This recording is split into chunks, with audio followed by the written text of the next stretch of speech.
2024. What's the pleasure of the board? Make a motion, we accept the meeting minutes from the Tuesday, October 15th meeting. I'll second that. Any further discussion? Hearing none, all those in favor? Aye. Unanimous of 3. You can vote. Okay, and we'll do the variance after, so The regular payment, you're up. you guys. Right. Thank you very much. Good evening, Board. Good evening, Ad hoc Committee. We're here for our 8th meeting together, which is hard to believe, but it says it on the slide, so it must be true. We have a pretty brief agenda this evening, given that it is also Election Day. We wanted to give a brief update on the community engagement that's been underway in October and continues this month in November.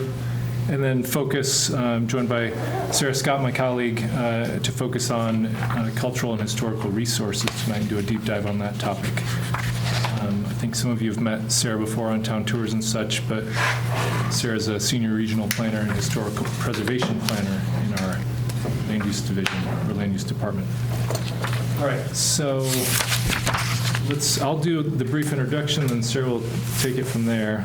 But happy to have a good portion of the ad hoc committee with us this evening. We are continuing to press along on our timeline and continue to gather feedback over the draft vision statement, draft goals that we've talked about as a group, and then also our team will be pivoting in pretty short order to thinking about strategies underneath those goals as well, adding detail to the ideas that we've talked about previously.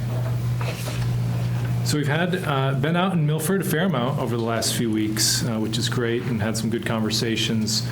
Again, trying to continue to build awareness of the plan and getting feedback on both those draft vision statement and draft goals.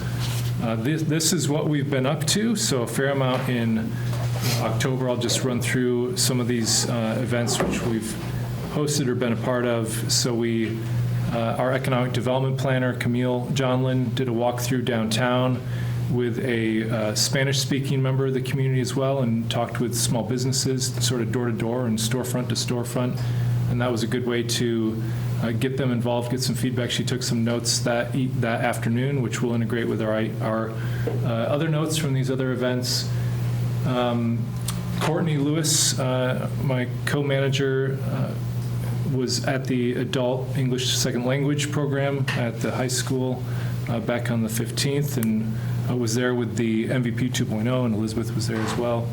And so just making that group aware of the programs that are underway and trying to get their feedback on that as well. We set up shop on a Friday morning and just talked to about half a dozen people or so came through and talked to us about whatever they wanted to talk about. We got, I think in that session, a fair amount of positive feedback on the draft vision statement. People looked at it and felt good about it, so that's good feedback. It's good to hear from those folks. We were then at the Senior Center 2 different days, on the 18th and on the 30th, where we spent a good amount of time. We actually went well beyond our 10 to 11:30 time on the 30th. We had the evening session at the library, so we effectively just kind of sat in the Senior Center through the afternoon and continued to talk with seniors as they came in and out of the Senior Center, and had some good conversations there. Like one of the items that sticks with me, which we heard a little bit from this group as well, is that some of the goal statements were a little too vague and not specific enough. So that was, I think, useful feedback for us to hear from some of the seniors reviewing information that afternoon and that morning. So that will be something that we take to heart as we continue to refine and strengthen the goals. And then we rounded out our October engagement on the evening of the 30th, both at the library, and had a few good conversations there. One of the items which was not on our radar before, but that was brought to our attention by a resident in some of those conversations, was support for group homes and what can be done to support adults who have different learning and sort of independent living abilities, and how that can be potentially supported, or strategies that could be thought about through this long-range plan to make those supports for those adults of the Milford community, particularly as they get past age 22, when it's more difficult to support them. a lot of the state services fall away at that point. So that was a very specific conversation we had with the resident that wasn't necessarily on our radar before, but that we'll do some thinking about as well. And then we finished out with a small business meeting at the Chamber of Commerce, which, in spite of our best efforts, was less well attended than we had hoped it would be, but we had a good conversation with the owner of the brewery, which was great that he joined us for that, and we're able to talk through some of his experiences in the town as well as a newer business owner. We continue to... I have a question, one question. Yes, please. Going back to the group homes over 22. Yeah. Isn't Evergreen, aren't their homes? They've got a number of them. We've got a number of houses. I don't And I know think- that it's necessarily I think they were- developmental. They're adult, for adults. There are Yes. some, correct, yeah. If you check into that, Evergreen is, And advocates. they got a big It's a private facility. private facility. They've got a number of homes in Milford. They got schools for the younger, but the homes for the older people, okay? Great, thank you. I can get you in touch with somebody from there. And then Jen Walsh would be a good person to talk to about, because I'm guessing she would know where a lot of, she does a lot with Special Olympics and so my guess is that she knows what happens to where a lot of these kids end up after they grow out of that at some point. Great, thanks for those tips.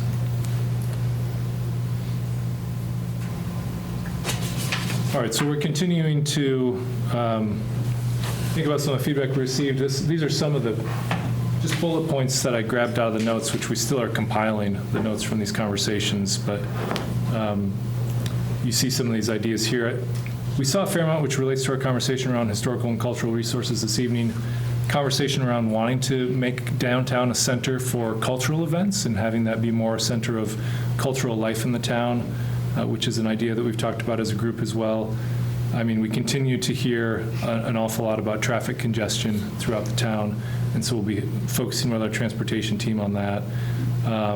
East Main Street and Dilla Street mentioned a fair amount in some of those conversations. Again, we did get, I think, promising and positive feedback on the draft vision statement, so we're feeling good about that.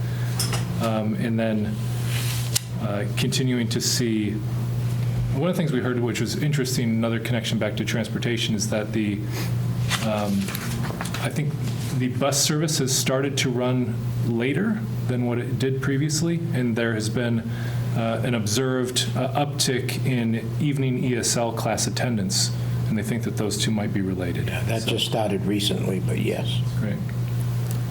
So I think there is, just reinforces that there is a population that's making good use of the transit and connecting to services that are needed. We also heard from a few residents who, particularly from the population at the senior center, who have had to move out of Milford because they could no longer afford, their rents had increased, and so now they're living in an adjacent town and still coming into town for some of the services such as the senior center. Skate parks mentioned, but that's underway, right? It's the skate park is... Study. No. So there's A a, study. Okay. It's good to clarify, because we heard counteracting opinions about what Yeah, was it's happening. not progressed that much, to be very honest with you. Yeah. Okay. So they think they have a study and a location, was the last that I heard.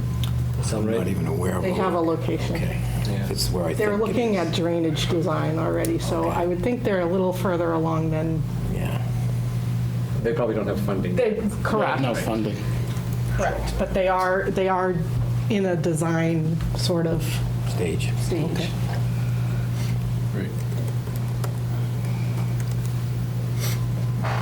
And we did hear so people were looking at the goals that were in different topics, and heard some positive feedback around the notion of some smaller, sort of small parks or parklets throughout the town that could get people closer access to some amenities, and that could be that's a longer term goal, of course. And then did you about... Yeah. Just to go over that, as part of the town, unless things changed, the town hasn't shown much of a appetite to do that. When there were subdivisions coming through, at one point in time, there was a requirement that we kept, depending on the size of the subdivision, that we kept certain number of lots available for the town that they could take to create a park in those areas, and I believe that the grand total of those that was exercised was 0. So there, just so you're aware that's been talked about to a certain extent, but there's again that had been discussed all along for a number of years and has never really been acted on. There's also, I guess, some need to just tell people where some of these parks are, because I think that's, in some of the MVP conversations I've had, I've heard that multiple times over and over. There's not enough parks. There's only one park, and I'm like, there's like 6 parks. But if you don't know where they are, then you would only know where one is, So I think just that it's almost more about just getting the word out to people than it is to build new parks. There's even more than 6. I mean, depending on what you consider a park. I mean, I don't know what that word, if it's sitting with a bench and stuff like that, there's well in excess of that number. If it's children's play areas, yeah, it's probably around that number.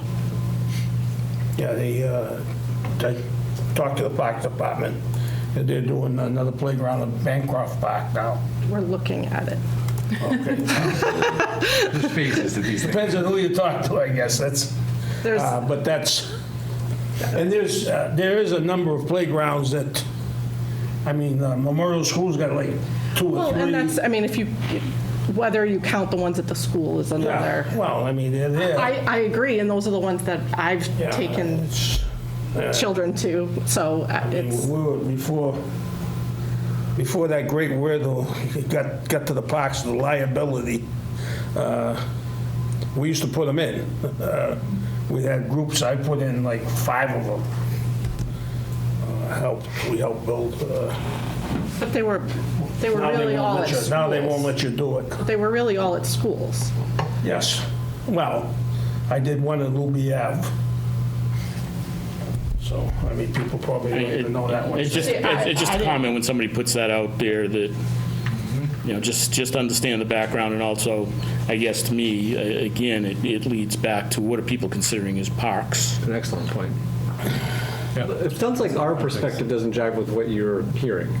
Does that kind of sound right? Because I don't know what you've heard. I But think a lot of it is what Liz says. I don't think people understand where town's open space is or not. To me, I don't know why the town needs additional open space or not. The amount of open space that's available in this town is significant. I'm not sure what the expectation is, other than, gee, I'd like to have open space next to my house. Well, that's not going to happen, but those types of comments worry me in that I don't know how you address it when you look at, what the town has done over the past 20 years or longer in terms of open space, and certainly the creation of the bike path and some of the upgrades that we've done. In pure open space, I don't know how I would address that. A park for kids, there are other towns that have much nicer facilities than Milford does. If someone's saying that, I can believe that, and I can say, yeah, that's something that we could look into. But just in terms of open space, I think somebody's throwing it out there because they got to drive 2 miles to get to someplace, and that's just a fact of life. The comments that I received about parks have been from mothers of small children Yeah. generally. And- So that's, that doesn't mean that all of yours came from that, but I'm just, that was the demographic that it was coming from Yeah, I know, I mean, we And- take our granddaughter, and it's like, well, you don't go to Milford, you can Well, go to the nicer exactly. one in Upton, there's a nicer one in Hopkinton, there's more stuff to do there, I can believe that. I totally understand that. People are kind of loose in their terminology, too, because you say open space, and half of the people that say open space are expecting to go there and have some facility built for them. Well, we have over 1,000 acres of open space that's protected by Concom. Right. And for the most part, we don't want anything to happen to it. Parts of it have been developed as parks and Well, passive recreation areas. Yeah, and I'm only saying that because I think that if that gets into something that's going to be in this document, it needs to be much more narrowly defined in order for it to be actionable.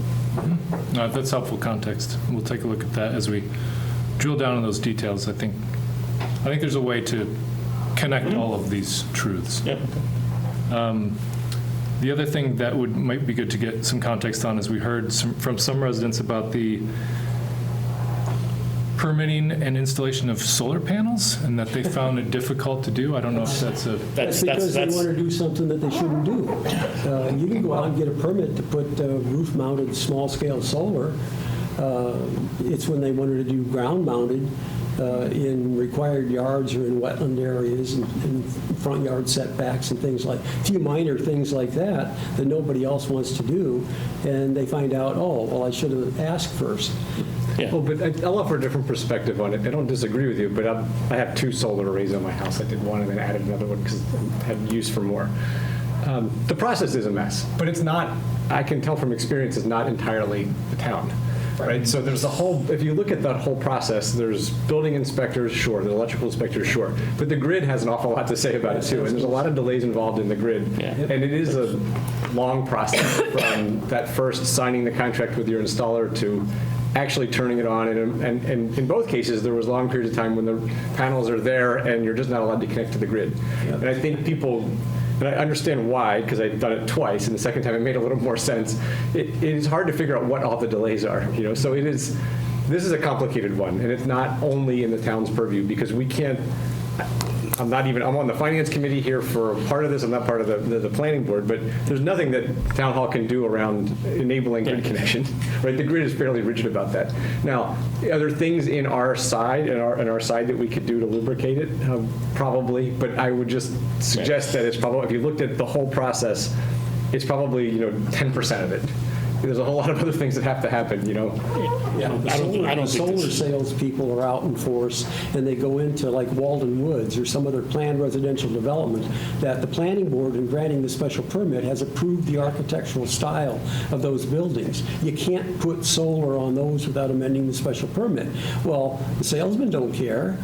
They're out there pushing this stuff, and then people, get caught. And there's no way to do it. And in some instances, the PRD isn't even built out yet, so the original developer is still a member of the HOA, and they don't want it at all. But nobody bothers to ask, and they listen to the salespeople. So, Yeah, I don't think, in terms of that, I don't believe there's anything here No. that makes solar panels difficult to put in Milford. But I think what I would say, though, is if this is feedback that you get and you see perspectives from other towns and you see that, hey, there's part of the permitting process of the 10 things you have to get done, if the 3 that are town-related could be done better, I'd love to hear more about it, right? But from my experience, it definitely goes beyond town hall. You have to be patient if you want solar panels. Town halls. There's nothing at town hall the town hall, anything that the town's responsible Put for. an application in 30 days, he has to give you a permit. Do it. The only thing is, like Larry says, we put in with the ground mounted, you just have to go through a site plan to make sure you're putting it in the right spot and you're not having problems, that's all. We haven't had, I think we've had, one in, One on Purchase Street that I remember. yeah, that's the only one we've had since ground mounted one, so. I think one of the things that I've Residential. learned from the MVP process is that we also, we hear, like you said, what we're hearing, what they're hearing is different than what we are hearing, right? Well, that's because they're out, and part of what they're focus is talking to people that aren't talking to us all the time. So they get out and talk to mothers of small children that can't take the time to come to town hall and say, hey, where's there a playground that I can bring my kid to? So I think it's important to not just disregard that there's some truth in what we're hearing, and that there could be some issues that could be worked through. I completely agree that it's likely that National Grid is the major issue, but I don't know. It would be good to just have, I guess, a little more conversation with people to figure out if that's a common theme, or if that was one instance where it was like a PRD situation. So. Okay. No, the conversation is very helpful context, and we'll look more into it and see if there's any room for us to make recommendations about sort of the town's posture toward renewable energy and sort of sustainable practices. We also had a great conversation with youth at the youth center. One of our sessions focused around a map there, and some interesting conversation with them. I think that, I have in my own house some preteen children, and so the feedback's definitely a little different. But I thought what was interesting is at this snapshot in time that they were exhibiting, I would say, how can I frame this nicely, less pride in Milford than most of the adults that we speak to, and that they were all, when asked directly if they would come back to Milford after their life steps of either college or work or whatever the next thing may be for them, would they come back to Milford and sort of set up life here? And I think across the room it was pretty unanimous that the answer right now is no for them, that they wouldn't come back. So those are just things that's kind of stuck out to us that would be good for us to, I'm not sure exactly what the answer is, but to think about that as sort of an indication where the next generation is, at least in this moment. And again, with the caveat from my personal experience that you might not get the same answers 2 weeks from now. But it was a very interesting, and I would say sort of different conversation with them than the usual conversations we've been hearing. Do you get to talk to youth centers of other towns? Is it like common pattern? I only have been to our youth center as an adult. I haven't been around other towns, and Yeah. I have kids of ages that gap this, so I understand your perspective on that. But I'm just wondering if you're like, oh no, we go to youth centers in every town, and this is actually different. Or like, kids of this age. Yeah, I would say, it was interesting because the conversation we had with them, I would say, was a little more open, kind of blue sky conversation. In other youth conversations I've been involved in for a specific project, we've been very focused on a certain part of a town or like a certain intersection or something like that, and gotten more, I guess, direct and tangible feedback. In this case, we were asking more open-ended questions. And the types of things that they did specifically mention were that they would like to see less auto dealerships, was a very specific thing that they focused in on. They would like to see, there was a fair consensus Larry around is- wanting to see more candy stores. Okay. So not sure what the market is to support multiple candy stores in town, but Be better than more used cars, that's for sure. I'm okay with that. so it was a little bit, the conversation varied, but I think the things that stuck out to us were those two, that it was not as, like, trying to summarize and describe politely, that they thought it was nicer to go to other towns when they needed something to do or a way to entertain themselves. They didn't stick around Milford as much for things. They did actually say a fair number of them do visit downtown frequently and go to downtown, which some of the audience was surprised by, that some of their peers did that. But yeah, I would say that In general, although we haven't asked this question as directly in other youth settings, but I would say in general, probably less pride. We've not asked, again, directly about pride. Well, the music store's downtown, so that's part of why they would go downtown. But part of why they might want to go somewhere else is that Milford doesn't have a great reputation for maintenance. We have a great reputation for spending gazillions of dollars for new facilities, and then let them go until they have to be replaced so we can spend triple that the next time.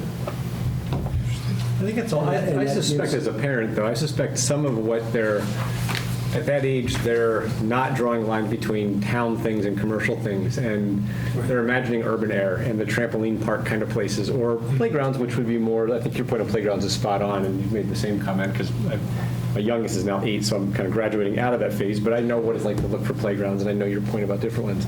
But I also think that kids are looking for fun things like escape rooms and all the stuff that you can go to Natick for, you can go to Bellingham for the trampoline park, the indoor trampoline place with the zip lines, all that stuff, and like that's, at that age, that's very attractive, and that's not maybe town could encourage that, but it's not a town facility, right? And I don't know if you need 1-2 exits away from the other one, but still, I think kids just want fun stuff to do. And we don't actually have, I mean, we have a nice downtown park, we've got a pool that we just put in, I mean, we have a lot of, I think we have a ton of trails, I use them a lot, so I'm kind of biased towards that. You know, we have some good turf field, we have a good turf field, you know, we have what we have, the skate park's coming, but, you know, from the commercial things that I see kids interested in, I understand that point now that you've expanded on it. There's not a destination that, like, you know, for that people come for, like, oh, I want, you know. Yeah, I think that's a good interpretation of what some of those comments were pointing to. I would say a notable absence when we were talking, you know, asking directly about things that could be better. There was no comment really about the schools. There's one particular individual who viewed schools more as a sort of imprisonment situation, but that was particular to their perspective. But for the most part, I think the youth were satisfied with sort of the schools, and there was a lot of complimentary ideas about the youth center itself. That's a pretty unique asset. I thought the schools were in prison 60 years ago.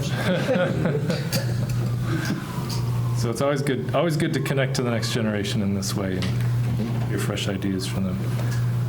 So we do have, this is our old flyer. We have 2 more events coming up. One on the 18th of November at 7 p.m. That's in person at St. Mary's Church. We're really focusing on that being a Spanish and Portuguese interpreted session. We will, of course, our team does not speak those languages fluently, so it'll be interpreted sessions, so there will also be English spoken at the session. But we're trying to target those audiences, and in part by also having it at St. Mary's, where we've heard that those audiences will feel more comfortable than coming to Town Hall, for example. We are combining that with a sort of paired meeting, which will be a virtual session hosted on Zoom the following evening, the 19th at 7 p.m. And that session will be, you know, a more typical English-hosted session. I'll be putting some flyers up as we depart from Town Hall this evening for these 2 sessions, and we're trying to get the word out over the next few weeks in all the ways that we can. And I know that we'll be out, I think members of our team will be out on Thursday at St. Mary's Church itself and thinking about ways that we can connect to some of the ESL classes again as well. Email the PDFs to me. We'll print Yes. more. That's great. I will email you PDFs as well. In these, we have these flyers, which I think I have a slide of. Yep, here they are. We have these flyers, which are on the screen in English, but we also have them translated, and the copies I have here are in Spanish and Portuguese, Brazilian Portuguese there as well. So we're looking forward to that, and the focus of those sessions will again be on the draft vision statement and the draft goals, and inviting conversation around those, that content that we have developed, but also open sort of conversation around anything else people want to tell us about as well.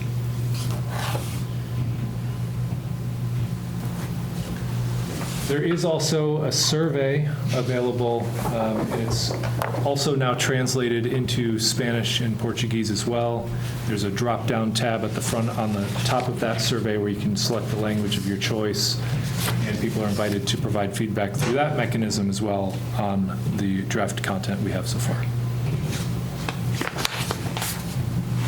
Any questions about engagement so far?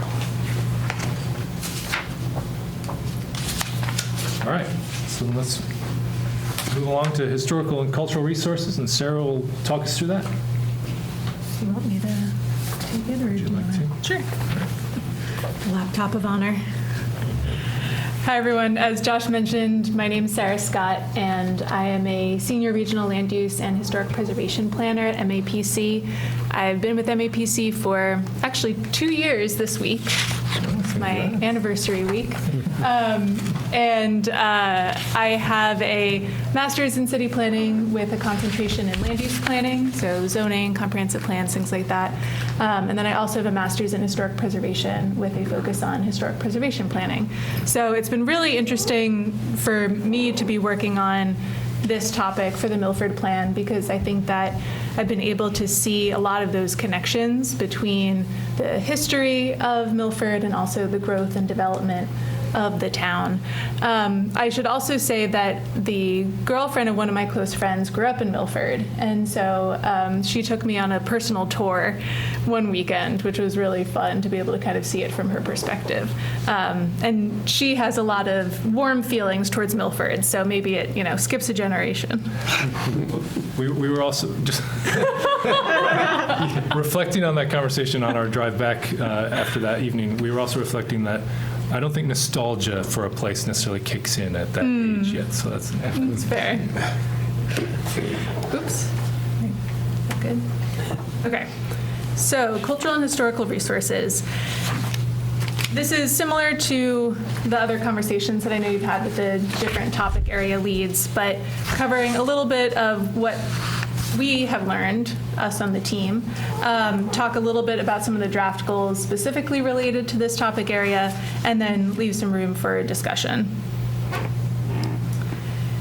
All of the information from these What We've Learned slides are in the existing conditions write-up, so there's no new information, but I do think it's helpful to just review some of what we've identified so that if there's something that we've missed or something that maybe we framed in a different way, we can hear that from you directly. So the section includes cultural resources in addition to historic resources, and this slide focuses a bit more on those different cultural resources. So that might include the arts, that might include different types of community events. You can see a little bit about the connection between cultural resources and other aspects of this comprehensive plan, and that's something that we've been trying to fold into our work in this topic area as well. So trying to understand how can you connect cultural resources to the economy, for example, or to open space, or to the community facilities and the different town-owned properties here. So you can see that there is an economy for arts and culture in Milford. There's also an active cultural council here that's been awarding grants to a variety of cultural activities. There's been some great public art initiatives in town. I know that there's a mural that was recently installed, the Fitness for All mural in the town park. We also have learned that there's a really vibrant event calendar of events here. I certainly was impressed to learn that there was an orchestra and that there's all of these different performing arts events that happen in Milford throughout the year, and how there are certain places in the community like Town Hall or the Performing Arts Center that really hold those cultural spaces and are important sites for that. And then also looking at public space and the connection between public space and culture, such as the Game Piece Library in Louisa Lake. Historic resources, what we've learned, has a few more dates attached to it than the cultural resources. But for me, especially, I think it's interesting to understand the history of a place in order to really be able to chart its future. And so what we learned, and part of this was with the help of Larry, was that Milford kind of grew out of this agricultural settlement. It was part of Mendon until 1780, became its own town. It had its own meeting house in 1819, kind of slowly grows over time until industry hits. And so in the 1830s, you start to see more of these cottage industries with boot and shoe manufacturing, Ariel Bragg and Braggville. And then that really kicks off further in the 19th century when you have the expansion of the railroad coming to Milford and connecting the town to other major industrial areas and also other markets.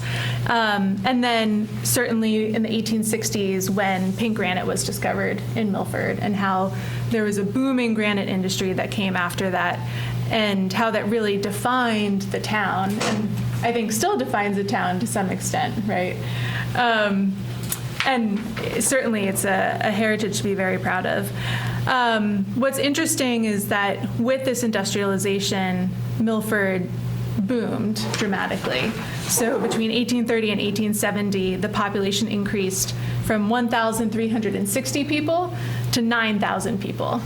So when you walk around Milford today and you look at some of the buildings that still exist here, a lot of them probably reflect that period of time because there was such an increase in the population. A lot of the new residents came from Ireland and Italy, but then there were also immigrants from other countries like Romania and Sweden, and certainly other places around Massachusetts or the country. The other thing that we learned was that Milford was not just defined by this 19th century industrialization, right? Like that continued into the 20th century, and that Milford in some ways kind of transitioned into becoming a commercial center for this corner of the state. And you could see that in terms of the transportation networks too, in terms of where there were passenger trains, but then also streetcars from Milford to other communities. And again, you can see that in the built fabric of the town in terms of the downtown and that commercial center typology. And also because of that, Milford became an important employment center as well. But Great Depression led to the closure of a lot of businesses, and especially as kind of the nature of manufacturing changed, that changed in the town as well. So these are probably all things that most of you know, but I find them interesting, and I think it's worthwhile to kind of share that. So we were also looking at Milford's present in terms of what are some of the known historic resources in town today? How are you preserving those places? How are you educating people about them? One of the main ways that Milford is focusing on historic preservation is through the Milford Historical Commission, which has been around for multiple decades. But the town does not have, as Larry has mentioned, any significant kind of legal protections for historic properties. So there's no local historic district, there's no demolition delay bylaw, there's no grant opportunities through the Community Preservation Act. And so the Historical Commission focuses more on education and on outreach than they do on regulation. And I think that's an important distinction to make. There are a variety of properties that are listed in the National Register of Historic Places, which is kind of the hallmark of historic resources in the United States. The twist about the National Register is that it doesn't really provide much in the way of protections. It can provide opportunities for funding, especially through tax credits for private development, but just because a property is listed in the National Register does not protect it from demolition or insensitive alterations. There's a wealth of information about these historic resources that the state has cataloged. There's an online database called MACRIS, the Massachusetts Cultural Resource Information System, where you can pull all of these different inventory forms about specific properties and historic areas. So that's where some of these numbers come from in terms of the 597 individual resources and the 26 historic areas that have been documented. And these resources really kind of reflect the growth and development in Milford over time. And they also reflect some of the ideas about what is historic or what might be considered worthy of preservation at the time that folks were identifying them. I think it's also worth noting that there are some impressive monuments in Milford, and a lot of those monuments connect to the town's military history, which was an important historic theme that we identified through our research. In particular, the Draper statue was designed by Daniel Chester French, who's one of the United States' most, I'd say, well-respected and famous sculptors, especially of civic works. So these are a couple of maps that show some of those known historic resources that are in the state's system. The yellow dots are properties that are individually listed in the National Register of Historic Places. So you can see some of those on the map on the left, but they're zoomed in a little bit more on the right. And then down kind of in that bottom right corner, you can see for the Heights that there's actually historic districts. And those are the Hopedale Village Historic District and the Prospect Heights Historic District, which are listed in the National Register as well. And then the blue areas, both the kind of larger polygons and then also the individual dots, those are the inventoried properties. So it means that someone did research about that property or did research about that area and wrote it down on a form, and that information is cataloged by the state. But those properties are not listed in the National Register. They're not on any local historic district or anything like that. And then there are two other different symbologies to point out here. One is the red pin that you can see most clearly kind of on that middle right map. And that is the one property in town that is individually listed in the National Register and has a preservation restriction, which is Town Hall. And my guess is that Town Hall has a preservation restriction because you got funding from the state, which is a requirement of those funding resources. So preservation restrictions are a great way to prevent those insensitive alterations, and those run with the property. And then the X at Ted's Diner shows a property that is Gone but not forgotten. gone but not forgotten, exactly. Listed in the National Register, but since demolished. And what's interesting is that the state's inventory system actually includes demolished properties. So those numbers that I mentioned before includes properties like Ted's Diner. So I already alluded to some of these, but there were a few, when we were looking at the existing conditions, we were kind of categorizing items as challenges or opportunities, and oftentimes they're two sides of the same coin, right? It just depends on how optimistic or pessimistic you are about each topic. One of the challenges that we learned is that there was a big push to really understand the history of the town in the 1980s, and that's not unique to Milford. That's part of the much larger ecosystem across the country and in the state, but that there are foundational histories about the town and also these inventories that really haven't been updated since the 1980s. And why that's a challenge is because a lot of those histories have significant gaps. They don't really tell the full story of a community. Oftentimes they're missing women's history, they're missing the history of immigration, they're missing social and ethnic history, they're missing indigenous history. So there's kind of an incomplete understanding of what is historic about the town. Another challenge kind of related to that is oftentimes these histories are chronological. So they say, in 1790 this happened, in 1816 this happened, and they don't pull out themes. So I was talking earlier about how military history is an important theme in Milford.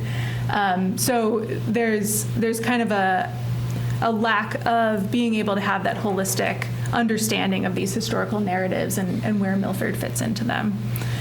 Related to that is the second item about telling the complete history of Milford. And again, this is not something that is unique to Milford, but something that we saw doing our research into the inventory is that most of the identified historic resources are considered significant because of their architecture. And so there's a bit of a bias towards buildings that maybe look pretty or look historic or look old in a certain way, and that might miss some buildings or places that have an important social history component, but maybe aren't something to write home about in terms of how they look. And one of the things I noted, and I'm probably going to mess this up, but the friend who's walking me around was talking about Boots Masouli. Is set, and how like Boots Masouli was like such a big part of Milford Pride and like learning about him in school and everything. And we looked it up, and the house where he lived is actually not included in any of these historical narratives, right? So just one example of showing how it depends on who's doing the research and who's doing the identification, which stories you include. Wasn't he tied to the music, to the jazz? Jazz, Absolutely. There's a deep history in Milford. Yeah, there's a lot of to jazz performers that came out of Milford. Yeah.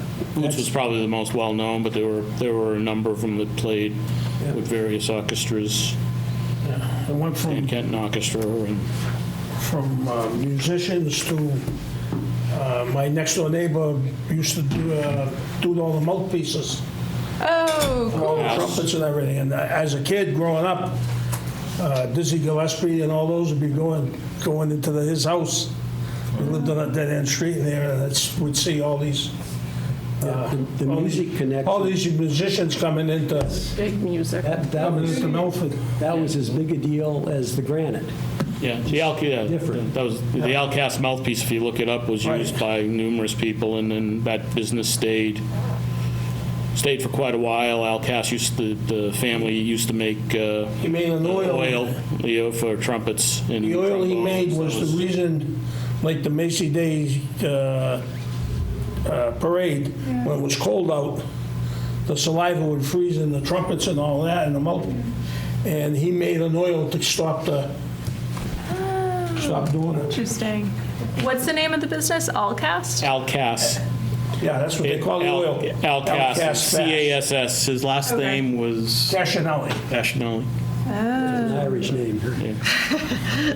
Yeah. That's great. Thank you. We got time. Well, you hit a chord there, huh? I mean, the building, there was a building on Depot Street Okay. where they used to produce the oil. That was after the fact. He used to produce it down at Short Street originally, the mouthpieces and stuff. But then when they started mass producing the oil, for a while they used to, I don't know if they still do it anymore. Yeah, they still do it, yeah.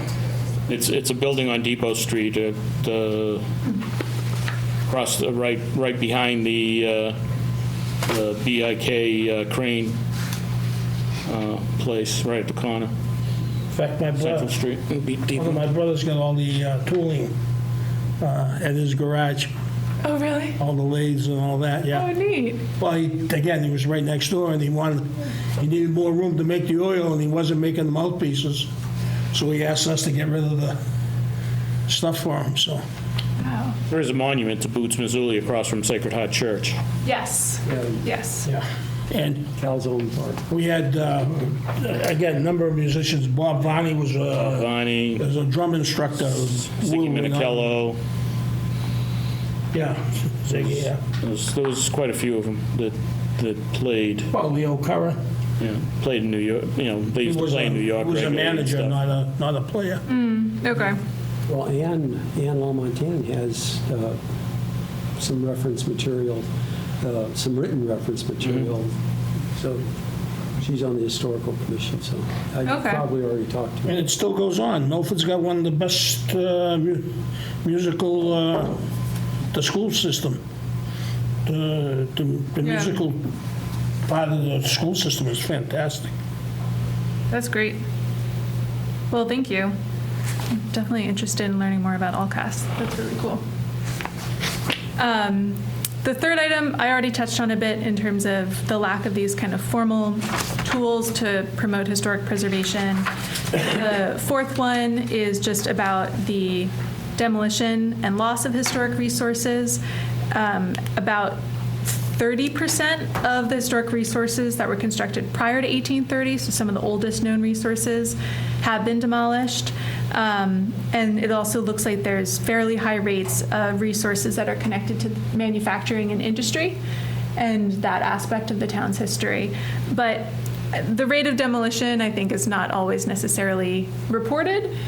So it's possible that these numbers are higher. There's different patterns in terms of demolition, but just highlighting that there is this concern about loss of historic resources.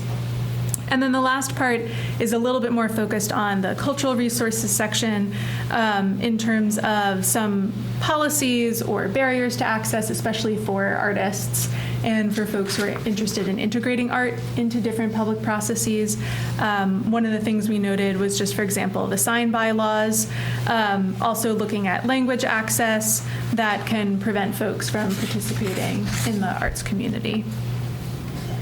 But there are also lots of opportunities, and I think that's what's most exciting. So one of the main categories of opportunities was really about being able to enhance cultural diversity and being able to increase community engagement. I know that you've all worked very hard with Josh and the project team to try to think about how to reach folks who aren't typically part of these types of processes. And I think that there's a similar opportunity there in terms of historic and cultural resources. There's maybe I'm optimistic about this, but I think that historic resources are a really wonderful way to promote intercultural understanding, whether it's through education or just generally through providing a sense of place and a sense of belonging for folks. You know, if you can see that there's someone like you who lived in this community, who thrived in this community, then it helps you feel like there's space for you as well. I think that there is also just, as you were talking about with the jazz history, right, like there's this kind of living history in Milford, and there's opportunities to connect that as well.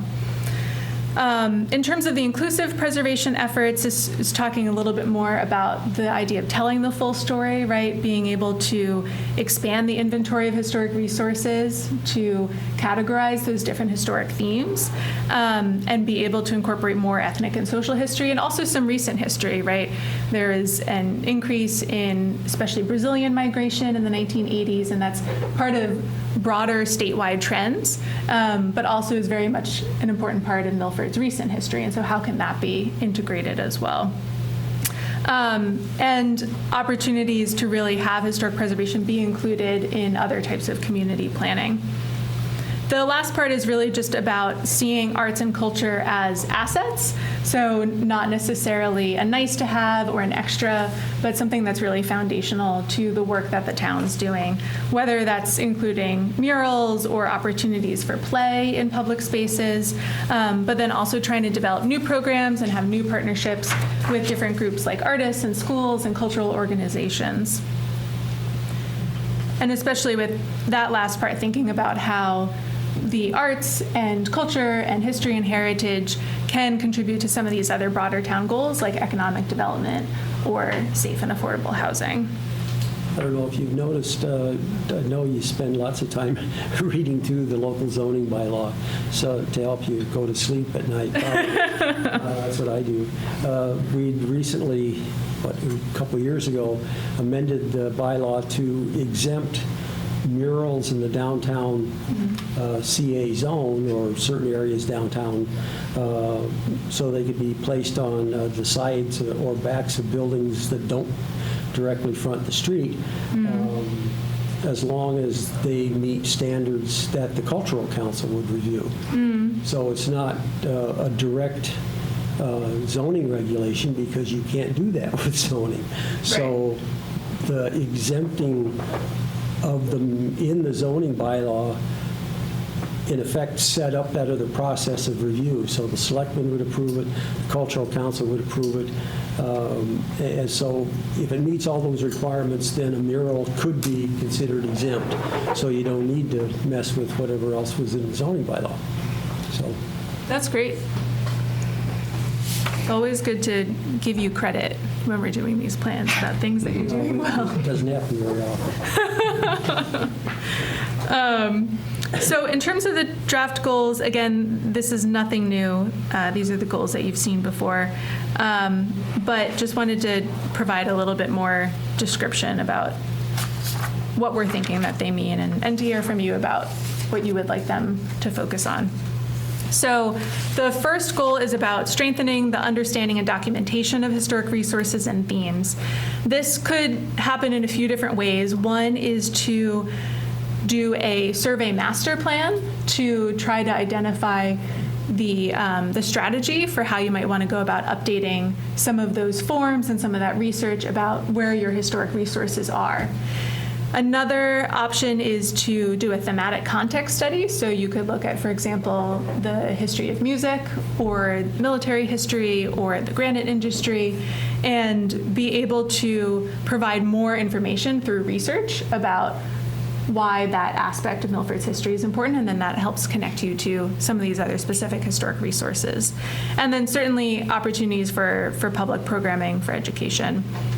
The second draft goal is around leveraging historic resources to facilitate community belonging. One of the, I think, greatest assets that you have is your downtown, and especially the incredible historic buildings that you have there.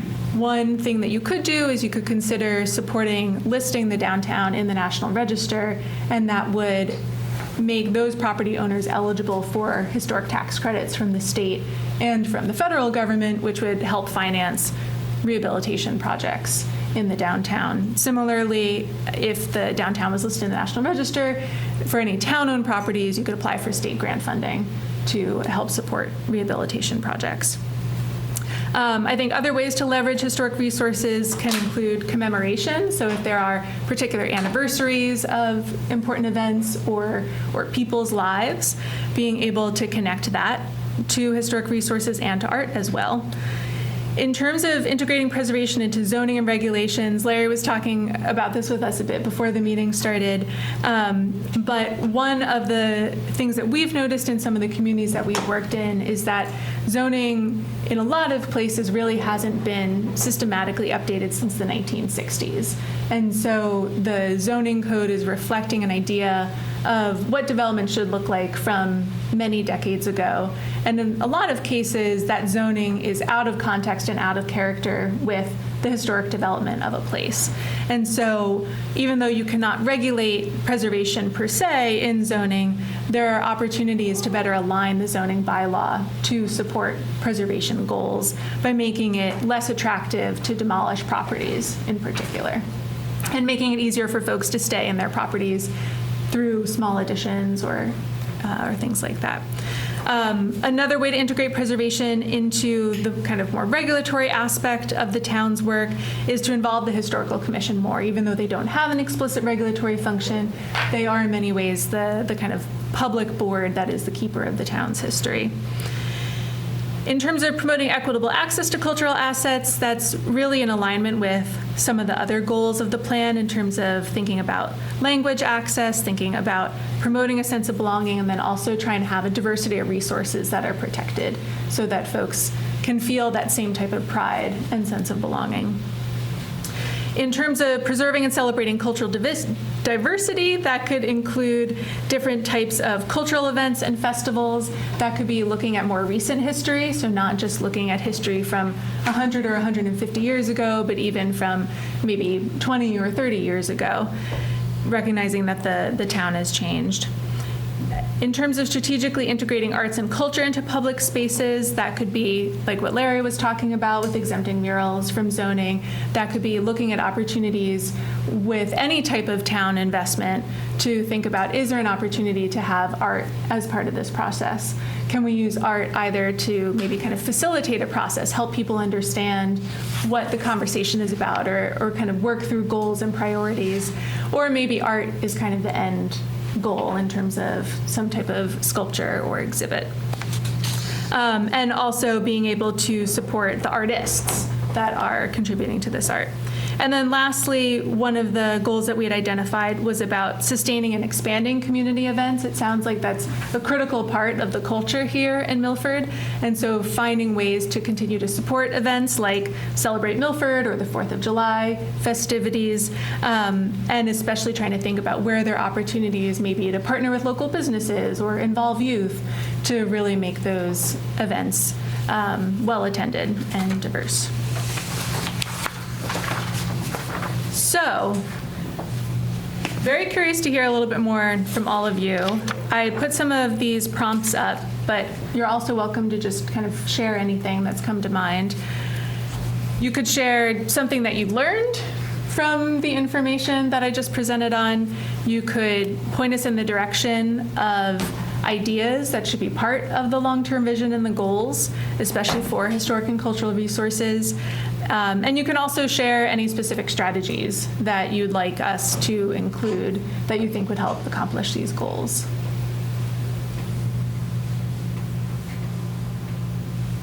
And Josh, if there's anything that you wanted to add at any point, you're welcome to as well. Very well presented.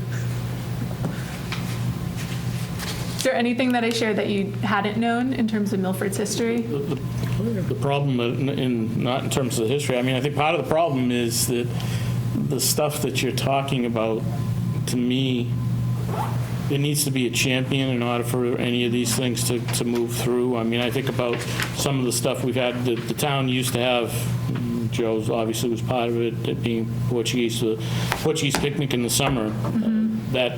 That went as far as the people that were running it got older, couldn't handle it anymore, no one took it up. That's now something that we don't have.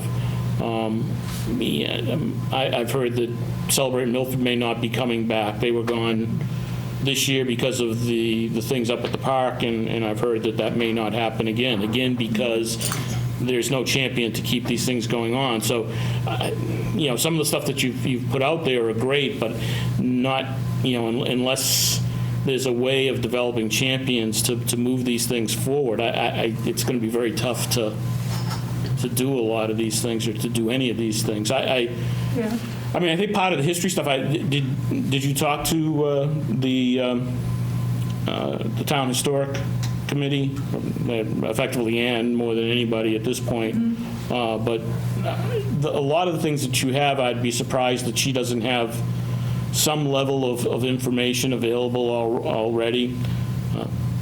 I'm not sure how readily available, I'm not going to say it is or isn't readily available to residents of the town, but I think there is. I know that, and she probably goes back to when it was, you talked about the 1980s and when it picked up. There was quite a bit of that information that they were looking at back then. Again, like the new things, the amount of the Brazilian population and stuff, and what they were, I think, again, you're back to there needs to be a champion of that. I don't think most of the people in Milford, if they weren't from that community, would be able to add much as to why that is. And as far as I know, we haven't seen anybody step up to do those types of things. Maybe that would happen over the life of this comprehensive plan, or maybe not. But Well, to that point, an analogy on the town side of that, the idea of having the champion, you got the Historic Commission, and they have no staff. So there's no, it's not like they're not competent enough to do it. They're just, that's not what they do, and they don't have staff to focus and get their stuff done. So from a governance side, the champion is town meeting needs to fund staff for the Historic Commission. Whether it's full-time or part-time, then you would see some stuff getting done. So, but the town doesn't think that's important or hasn't yet. So there are a number of these boards and commissions that don't have any staff. And so it's kind of unfair for us to take shots at them because they don't have staff.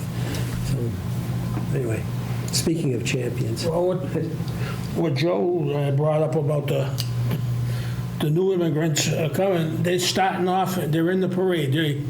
They're starting to put dancing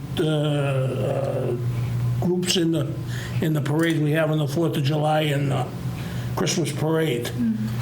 It's a slow start, but that's where it's, you gotta start somewhere, and that's it. And I think they're doing a good job of it, starting to do that. It's good. And as far as Celebrate Milford, it's not going to be held, but I've been part of a group, a little discussion about trying to revive it and pick it up, so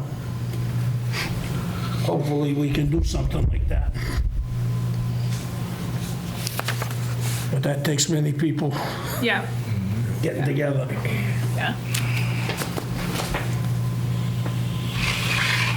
And yeah, the Portuguese community, they always did fantastic in this town. They had the parade, not only just a picnic, but they had the parade and everything. And they involved in a lot of things, and it was good. And that's dropped off. Well, Portuguese pick, yeah, there's no more parade either, is there, Joe? I think didn't you still have the parade for the mayor? The mayor, right, the mayor's, yeah. For Prospect Heights. Yeah, they have a mayor, that's one thing, they have a mayor, pick a mayor every year. They have an Italian mayor, one year's Italian, one year's Irish, Portuguese, and Armenian. I think, and they alternate. And each mayor has to do something for the community. That's his responsibility. Where they did something at the high school, they did some parks up at the Heights. They did the Heights Park over, yeah. They've done a number of things. I think that's a great thing, and it blends the community together. Yeah.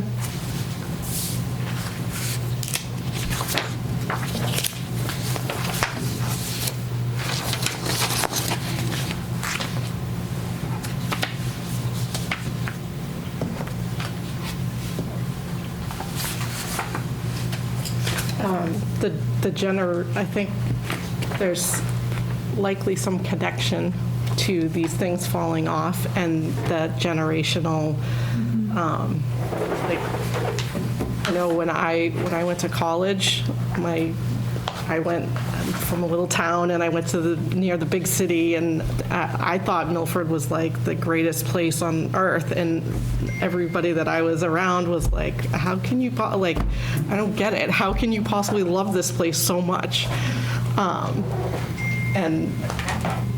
I was a part of a lot of the culture, I guess, of Milford, and I don't see that. I don't see that same, I don't know, togetherness, I guess, anymore. And so I think that they're like both, they're feeding each other. We have less opportunity to feel like a community, and because we have less opportunity, we're losing a lot of these events. Do you see in general, I mean, to me, Milford's certainly much larger than when I was growing up, but what I see is there's more, the population may be getting larger and stuff, but there's a much larger transient community. I mean, there's, back in the day, everybody stayed here and stuff. You knew everybody that was here. That certainly is gone, but I think it's even past that. I mean, I don't think people come to Milford. There's a large percentage, I certainly shouldn't say everybody, and I'm not implying everybody, but there's a large percentage that are coming here to be here for 3 or 4 years, and then they're going somewhere else, and there's no, and I don't know that that's any different than any other town. I don't want to, but that's what I see in general, is I think you lose a lot of that tying into the community because people aren't here for long periods of time. It's just a place to stay at that particular point. Yeah. Still losing a lot with the clubs. We had a number of Italian clubs in town, and it's dwindling down, and the participation with the people is getting a lot less. It's people have to do more work because it's not. Well, I mean, that was certainly back in the day was the social, how people went in mixed socially were being members of that club. Now there's so many other, just television in itself. Back then they went out Sunday afternoons to the club, and my grandfather did it for years to go play bocce. You don't find that anymore. I mean, there's just not that isn't needed anymore in terms of the social interaction. So, And it was diversified back then too. We had an Armenian club and a Portuguese club, everybody had. and a number of Italian clubs. It was. Having separate but equal isn't really diverse. It wasn't. We had them, but everybody went to each club. Right. I spent more time at the Armenian vets than I spent at the Italian vets. And it's just because of the people who were there. Are there certain businesses that you feel like are very important to that sense of place in Milford? Like, are there local businesses that have closed recently that have been really hard for folks, or businesses that kind of are very much part of the social fabric of the community? Well, you certainly have, Olivas and, and Jeans. They've been part of the Italian community that's still in Milford and part of the community really now for 50 years minimum. Yeah. Spalone's has been around for at least that long. So there's a few, but they're few and far between. Not many. When the malls killed the downtown, that's what there was some great businesses downtown. Milford has a huge cultural clash right now, no matter what you do. And everybody's getting divided. I see that just going out, working in the community and doing inspections. Oh, yeah. Yes. There's a big cultural clash. In what sense? Milford was so justified 20 years ago. That's changed over 20 years since I've been here. There's no more social aspect where everybody got together like they're saying, but the culture, it's just changed a lot, where we do have a lot of people just moving in for 2-3 years and they're moving on. No one's staying. And they don't respect our laws.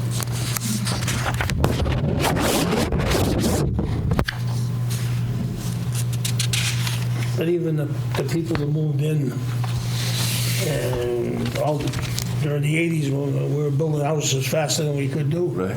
Those people were there, and you drive down there, they're less than 20% of the people who moved there are there.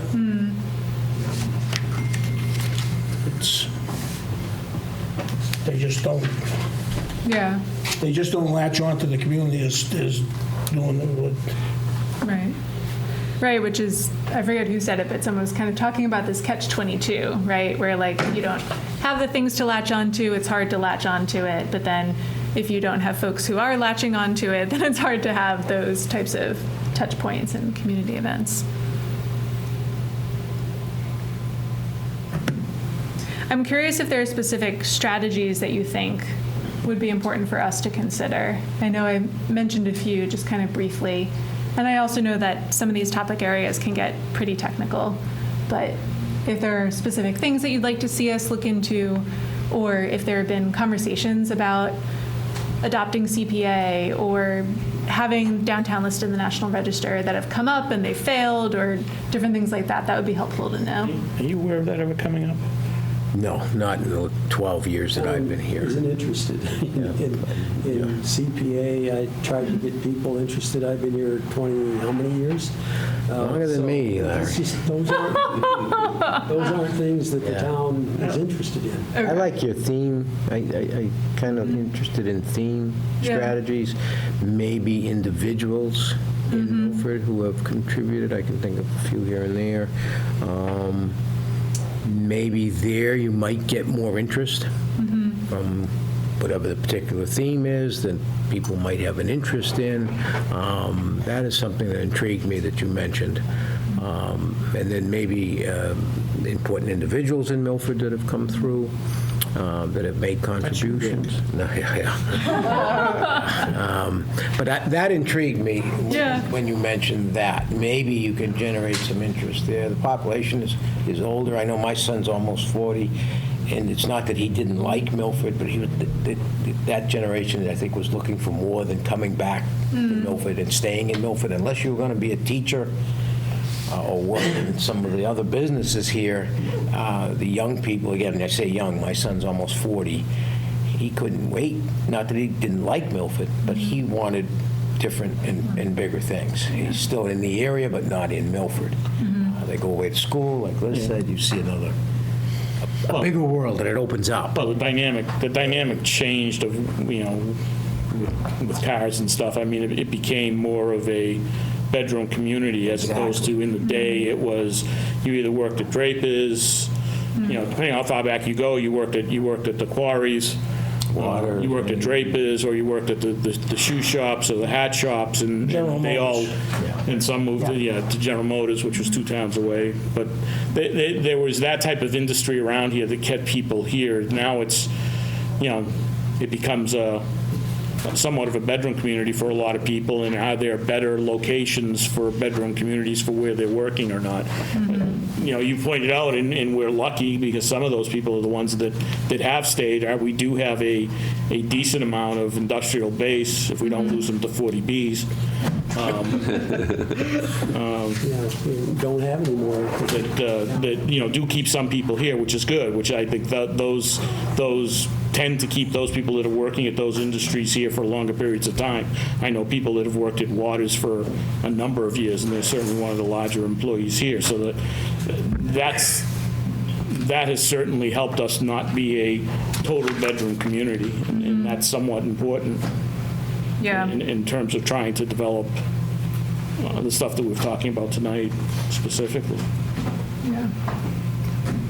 I think it's interesting to hear the perspective, particularly as you think about people, you know, growing up and moving on. I mean, I grew up in the suburbs of Philadelphia. There's nothing wrong with the place that I left, but I wanted to go someplace else, you know, and that's sort of part of life and exploring other places, and life took me here through a whole bunch of twists and turns. But, you know, I kind of think about, you know, I've been in town since 2010, which makes me a newcomer to Milford. You know, we're talking about everybody's coming and going. My neighborhood doesn't experience that. I haven't experienced that. I have a different experience, right? Because it's a shorter time period. In Milford standards, 14 years isn't very long. But I think a lot about the town and how much it has going for it by virtue of the land that it has and the space that it has. We're 1 exit south of the Pike. If you use the first exit, you could say we're 2 exits south of the Pike on Long 495. We're a marathon away from downtown Boston. There's not a lot of land in a space like that with the community in a town and a school district and sense of parks and what things that we have and the resources that we have. I understand that, you know, as people grow up, some people spread their wings. I did the same thing. But I also kind of just think from the other side and just think about how much we have going for us and how much potential we have in this town by virtue of what we have and how special what we have is. And it starts with our location. And then, you know, that was me moving into town. There was family here. But the location was very important, right? It's family on my wife's side, not my family, not my bloodlines. But the location and the point on the map, you know, this is a special place. I mean, you could say, let's go 2 towns in a different direction, and your commute just got 30 minutes longer in the course of your day if you're going someplace else. It doesn't matter which way you're going. If you're going to Providence, if you're going north, or if you're going to Boston, you know, we're in a pretty prime spot. So I think we have an awful lot going for us. And I do think we have, you know, a pretty deep community if you find it here. You know, so it's there to be found. But I understand that part of this conversation is talking about the things that we don't have. And I guess the Milford Day at the park was news to me. I didn't realize that was actually stopped. I thought that was just because of construction. That's a pretty special day. But in spite of the fact that we don't have dedicated people, there's a lot of cool stuff that happens, I think, is really where I'm going with this. And I do think we could do better. But all these events have been, you know, great events that my family participates in, and, you know, I've certainly, you know, benefited from these things and volunteer and things like this, and volunteer with youth sports and every other night of the week someplace else, right? But there's a lot of really cool stuff that's here, you know. And I think about the parks. My hobby is mountain biking. Does anybody know that you could do a 20-mile mountain bike ride in the woods and find all kinds of people that say, where are you from? And I'm the only one from Milford when I talk to them. Because people drive from all over the place to go mountain biking, and the trails that go right off of our bike path. There's a ton of land. Now, some of it does go into border towns and their conservation land, but it's a network of incredible trails that's a destination for people from all over to come. And it's just on the other side of 495 from Lowe's. If you're going on 495 south, you look to your left, there's power lines and full woods. And it's hiking, snowshoeing, mountain biking, whatever you want to do back there. So there's just enormous amount of resources. It's just one little example that most people don't even know is here. Yeah. And I think you could probably say the same for the history here as well, right? It's like some people might walk around town and see some of the older historic buildings and maybe subconsciously recognize it, but I grew up in a really small town, and just being able to learn more about the specific history of the town and why a certain building was built a certain way, or how the founder came to the town, or things like that. For me, I mean, obviously I'm a history nerd, but right, like that made a big difference in terms of feeling connected to that place. Yeah, I don't know that that was ever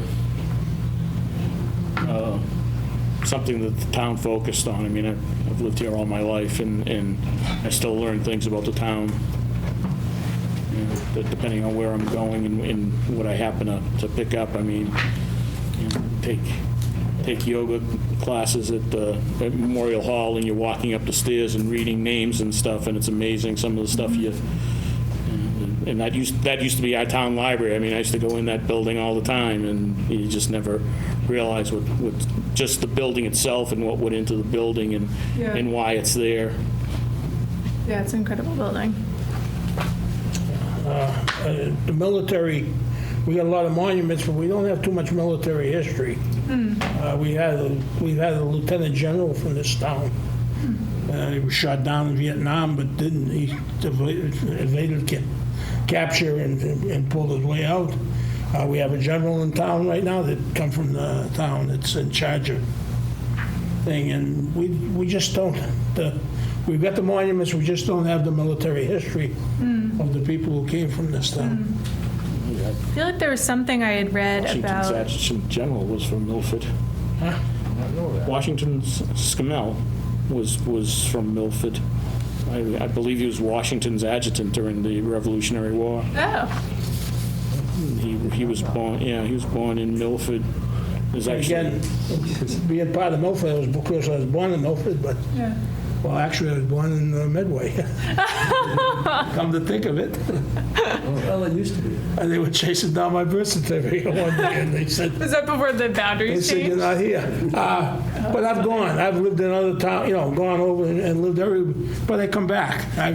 Yeah. I bounce back, went out, bounce back, come back, and bounce back. The town gives you everything. I mean, it's, if you look at what you get for Claflin governor. what you pay, you do. Is Claflin governor? I do know that we're getting close to 8:30, and I don't want to keep folks too late. Was there anything else 8 you o'clock wanted would to? have been fine. We still got another case. Is part of it education, and that we don't, I mean, I've been here all my life too, and I've learned Yeah. about 8 different things tonight that I did not know. Only a few people here are older than me, so as part of it, Governor came from Milford. part of it education, maybe Yeah. realizing what our history is, bringing that to the forefront, Right. maybe you get more interest. I don't know. Yeah, But I've learned, I like I wrote said, down, 7 or 8 things that I did not know an hour and a half ago. Well, stick with us. We'll take it. Yeah, I think thinking about like opportunities for lifelong learning, right? So education doesn't just have to be in the schools. I think especially with the Civics Action Project, there's an opportunity to incorporate history and also just connecting students to the work of town government. But also thinking about, even if you don't have a local historic district, you could still have a plaque program, and folks could apply to have a plaque, and the historical commission could oversee that, and that just like helps to have a little bit more pride. And if you walk down the street and you can say, oh, so and so's house was built in 1870 and it was lived in by a guy who worked in the shoe factory or something, right? Trying to find those smaller opportunities for education as well. Yeah. Yes, we appreciate the discussion tonight. The only other thing I wanted to mention was that you all, sounds like, have a busy December planning board agenda. Yes. So because we have the forum on the 19th, which was the alternative of 19th of November, we're not going to be able to meet in November again or December. So I think our next meeting with you all will be on January 7th. So we will continue on with the feedback gathering at the November forums. We will also more fully catalog all the feedback that we've gathered and have that prepared for you all for review, so you can look at more than just the sort of top-line comments that we shared this evening. And then we will also, before the next January meeting, be pivoting to developing strategies within those goals. So we'll bring all of that information back to you in January to talk, and then we'll be on a pretty stiff trajectory to wrapping this up from that point. So we'll have the January meeting, we'll have a session in February where we talk about progress, and then our intention, as was the original schedule, is to try to get to you a draft plan for review by March of 2025. I do project that it won't be completely done on March 2025, but we'll get you a draft at that time, and then probably have like a public comment period that will go a little beyond that, things like that. So we have a fair amount of work still in front of us, but I think we're making good progress and staying on that timeline. One thing, we mentioned it, I had asked you last time about the funding and stuff that's available as you move forward. Not that it needs to necessarily be in here, but I want to make sure that we keep note of that, so that the town, if we can apply for funding for other things as part of this, that you're probably more aware of it than we are. I'd like to know about that as we go forward.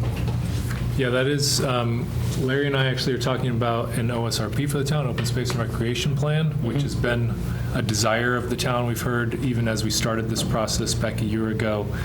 So we are talking about that as a potential project that could be funded in this TAP cycle. And then as we do think about other actions and strategies and get into those details here, we will actually identify if there's funding sources and what those cycles are. Yep.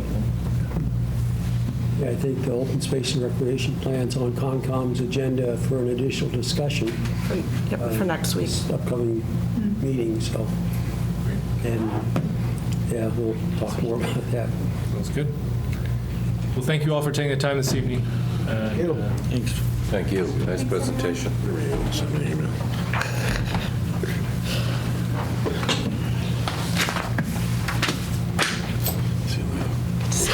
guys.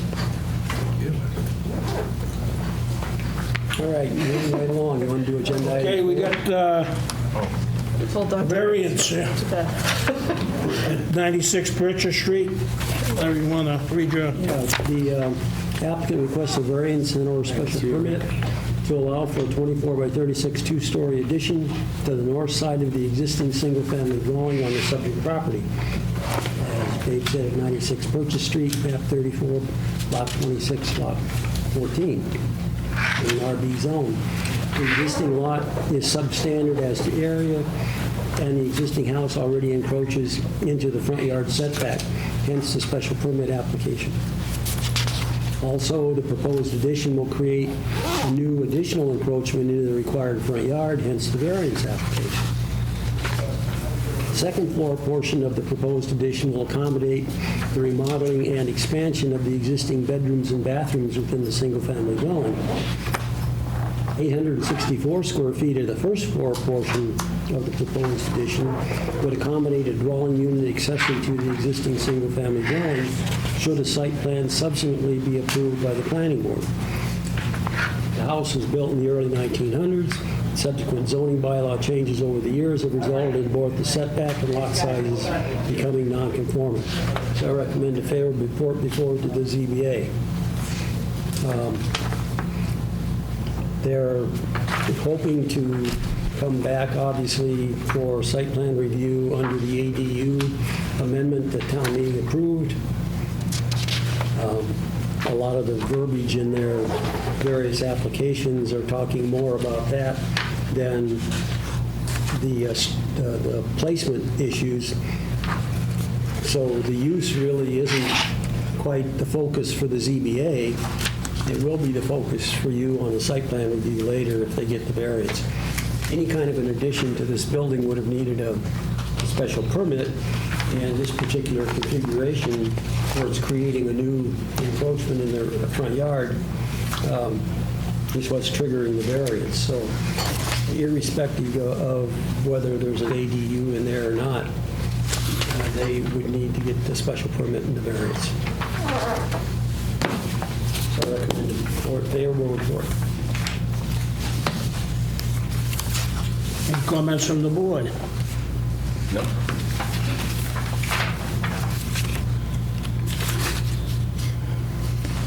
If I'm not mistaken, the area that's front setbacks are common in that area. Well, there are a number of buildings in the area Yeah. that are not conforming for the same reason. Right. That's- I did one, I had to have first time I ever had to have a detail cop to dig a foundation.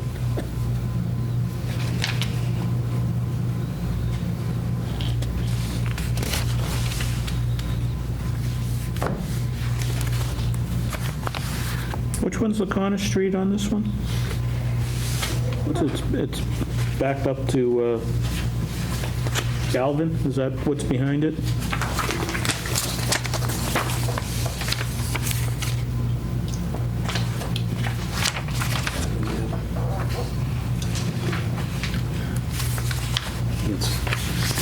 Can't see, it's too small.